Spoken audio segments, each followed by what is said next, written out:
What's up, hotties? Welcome back to my channel, and today we're going to do a quick little easy tutorial on how I achieved this bomb, beautiful honey blonde color that I am just so in love with. So stay tuned.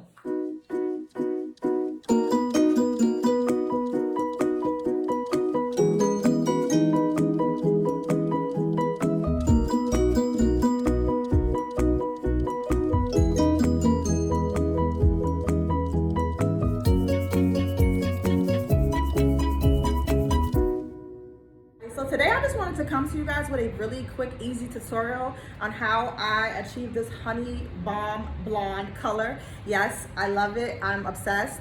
So yeah, I did have to dye the wig twice. I feel like that's like a new trend that I'm starting. Like I'm dyeing all my wigs twice to get the color. But anywho, yeah. So I ended up having to dye this wig twice. The first time I just used developer and a box dye.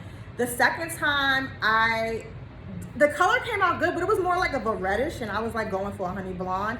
So I went ahead and re-dyed it, as you're gonna see in the video. I re-dyed it, and this time I used bleach, the box dye, and the developer, and then this beautiful color happened. And I'm so happy that it happened.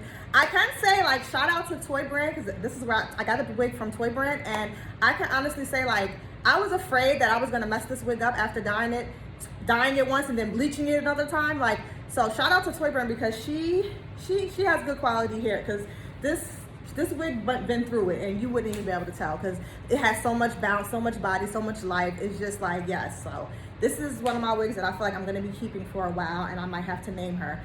So yeah, if you guys get a chance, you might want to go check out Toyyyy brand.